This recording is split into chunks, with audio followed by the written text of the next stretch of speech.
irmãos, bom dia. Que a paz do Senhor esteja conosco e que Ele me ajude aqui. Eu tenho andado assim, nesses 45 anos da minha vida na igreja presbiteriana, eu tenho andado e tenho convivido assim em diversos lugares, né? Itaberá, Tararé, Tatuí, Boituva, Coronel Macedo, por todo lado. E tenho visto algumas coisas que eu tenho presenciado, né? Que às vezes machucam o nosso coração. Que, problemas assim de relacionamentos entre os irmãos, de problemas que chegam a machucar a igreja do Senhor Jesus. Então, eu quero trazer uma palavra aqui para os irmãos a respeito mais ou menos disso. Eu quero que os irmãos abram a palavra de Deus em João, no capítulo 15. É um texto muito conhecido, nosso, de vocês também. É um texto que sempre está sendo martelado em nossas cabeças, na nossa mente, mas é um texto que compensa a gente fazer uma reflexão novamente em cima dele. João 15, do verso 11 ao 14, diz assim a palavra de Deus.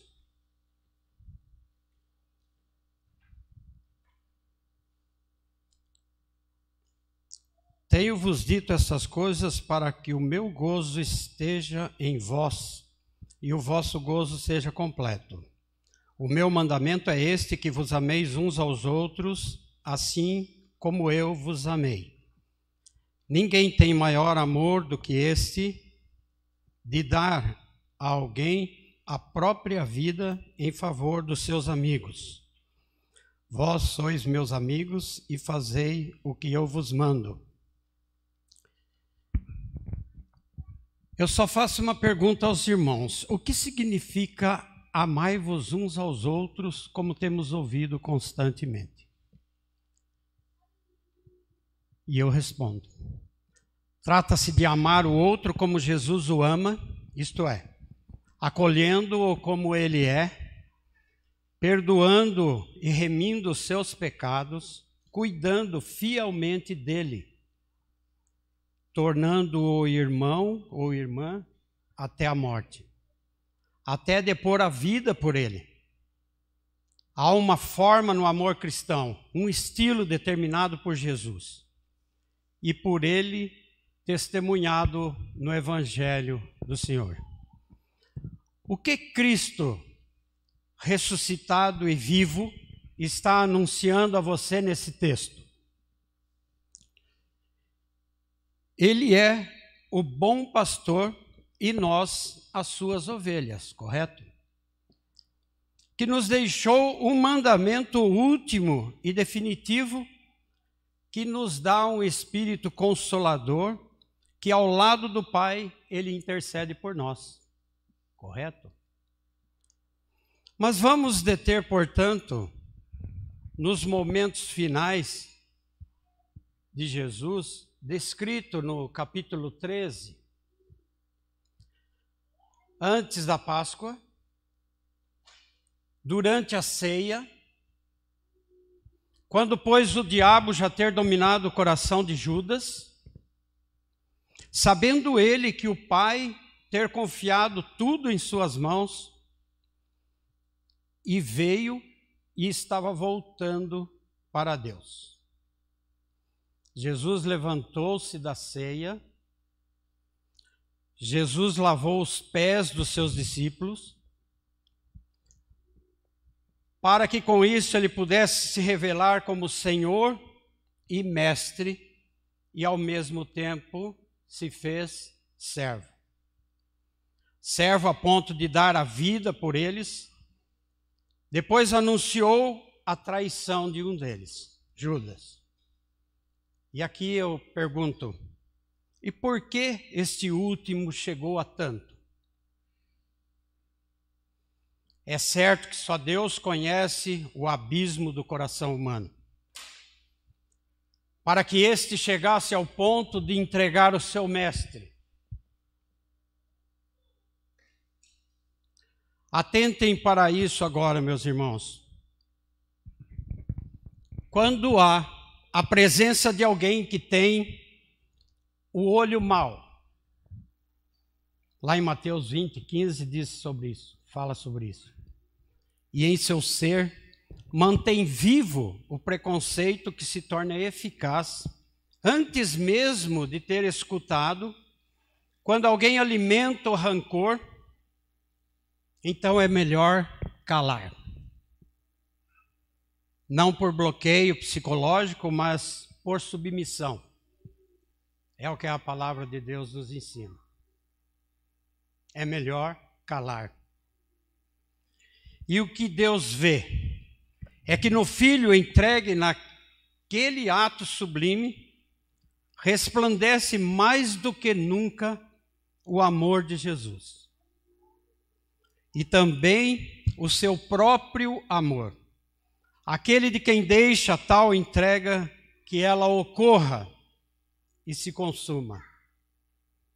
A cruz é glória, não porque é um instrumento de dor, mas porque é um sinal do fim infligido a quem amou,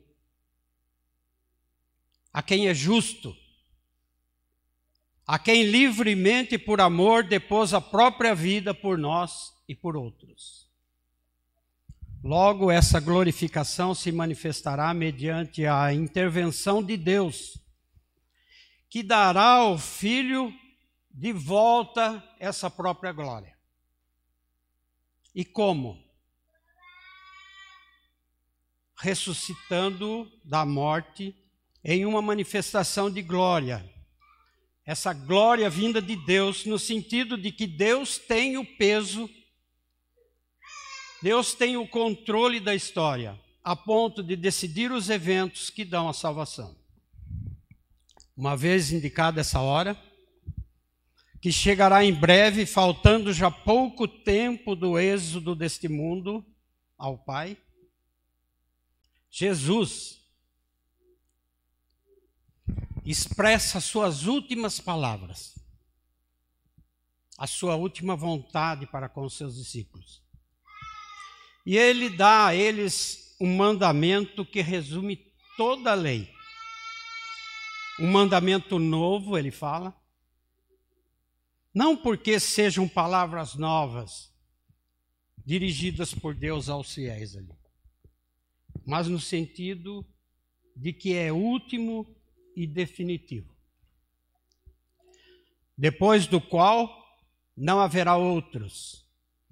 E agora eu quero dar uma breve parada aqui e meditar em algo que tem passado desapercebido por muitos de nós. Nós temos uma formação, correto? Adquirimos conhecimento, adquirimos conceitos, preconceitos, criamos um caráter próprio. Diante disso tudo, nós formalizamos, mesmo que inconscientemente, a nossa forma de viver, a nossa forma de ver as coisas. Criamos parâmetros próprios, traçamos ou montamos réguas para medir as coisas, para medir as pessoas. Criamos uma casca de orgulho, uma casca de prepotência, e isso tudo nos impede de ter um bom relacionamento com Deus e com as pessoas. Diante disso tudo, nós não aceitamos determinadas coisas. Não nos rebaixamos diante de alguns fatos. Avaliamos, julgamos e condenamos. Tudo isso segundo a nossa própria vontade, segundo o nosso próprio conhecimento, a nossa própria forma de viver. Diante disso tudo, não aceitamos essas determinadas coisas que nos achegam. Não morremos para nós mesmos. Consequentemente, não deixamos que Cristo viva em nós. E esse é um ponto fundamental de um discípulo do Senhor. Morrer para si e deixar que Cristo viva. Esse é um ponto pelo qual nós temos que, como uma barreira no nosso cristianismo, uma barreira que nos impede de realizar esse mandamento deixado por Jesus. Meu irmão, como é que você está vivendo segundo isso tudo que eu acabei de falar? Como você está sendo conhecido diante do que você é ou do que você acha que é? Tudo isso não vale nada. Tudo isso que achamos ser, todo esse conceitos e preconceito, essa régua de medir as pessoas, de nada vale. Sabe por quê? Porque isso é nosso. É criado por nós. É alimentado por nós. E nós precisamos fazer com que isso morra em nós, para que Cristo possa viver em nós.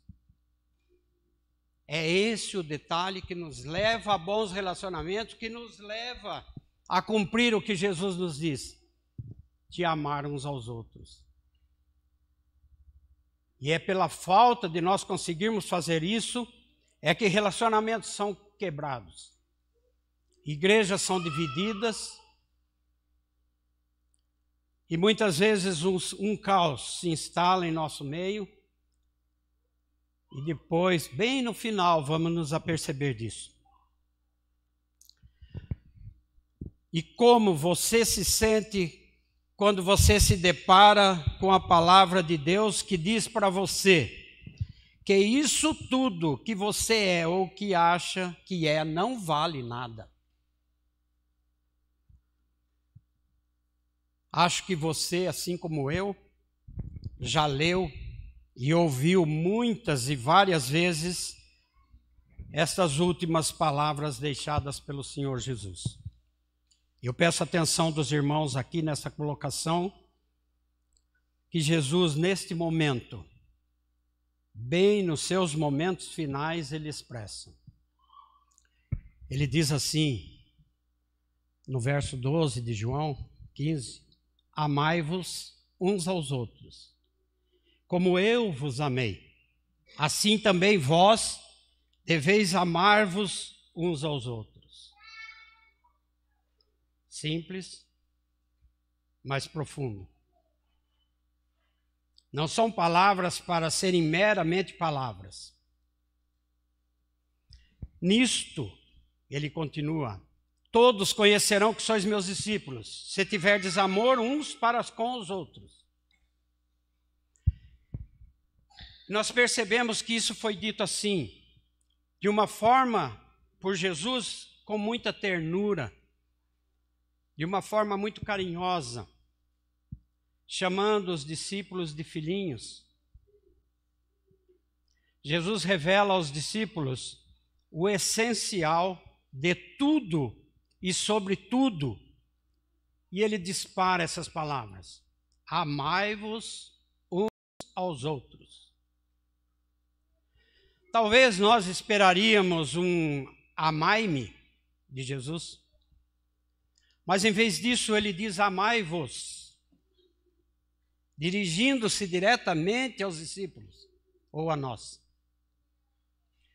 Porque amando-nos reciprocamente, na verdade, amamos precisamente a Ele, Cristo Jesus. Quem ama Jesus, de fato, realiza acima de tudo a sua vontade e mantém firme os seus mandamentos. João diz isso explicitamente na sua primeira carta. E o que diz João? se nos amamos uns aos outros, Deus está conosco. E o seu amor se realiza completamente em nós. Isto é, Deus está presente naqueles que se amam reciprocamente. E graças a esse amor recíproco, sente-se verdadeiramente amado, porque vê que a sua vontade é realizada e plenamente cumprida. Deu para os irmãos entender? Quanta perda de tempo, minha gente, em discursos que distinguem entre um amor vertical e um amor horizontal. Quantas acusações recíprocas entre os assim chamados mundanos e os assim chamados irmãos espirituais. Quanta discussão, quanta rixa, raciocínio de pessoas lentas e de ouvidos e de coração. Pessoas lentas de ouvido e de coração. É o que geralmente somos. Porque o amor, quando ele é verdadeiro, ele não pode deixar de ser amor de Deus. E o amor pelos irmãos, ou seja, o amor de Deus que em nós, que está em nós, saibamos ou não, faz-se amor pelos outros. Ou seja, quando Deus está em nós, uma nova criatura, uma nova atitude nós temos para com os outros. Se somos amados mutuamente, então estamos juntos. Então há comunhão. E quando estamos juntos, então Jesus, o vivente, está presente. O ressuscitado está no nosso meio. E está como fonte e selo dessa comunhão. E quando amamos o outro, dando-lhe de comer, de beber, vestindo, visitando-o na prisão ou na doença, estamos amando a Cristo. Cristo que está realmente presente, presente mais do que nunca diante de nós. Portanto, meu irmão, resolva os seus problemas com as pessoas. É impossível amar a Deus com relacionamentos quebrados. Portanto, o amor, acima de tudo, deve ser recíproco. Amor pelo outro. Se for irmão ou irmã, na fé, deve responder com amor.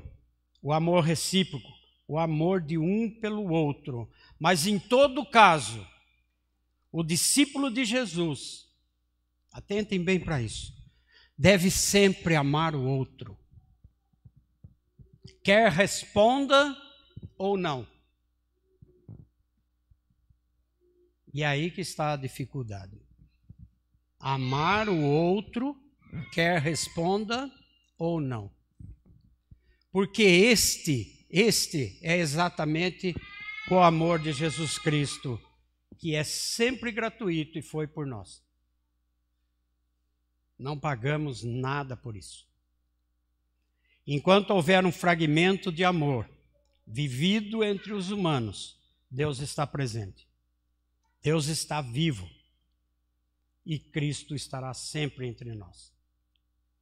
A salvação, ou seja, a vida de cada um de nós, depende da observância deste mandamento. Amai-vos uns aos outros. Amém?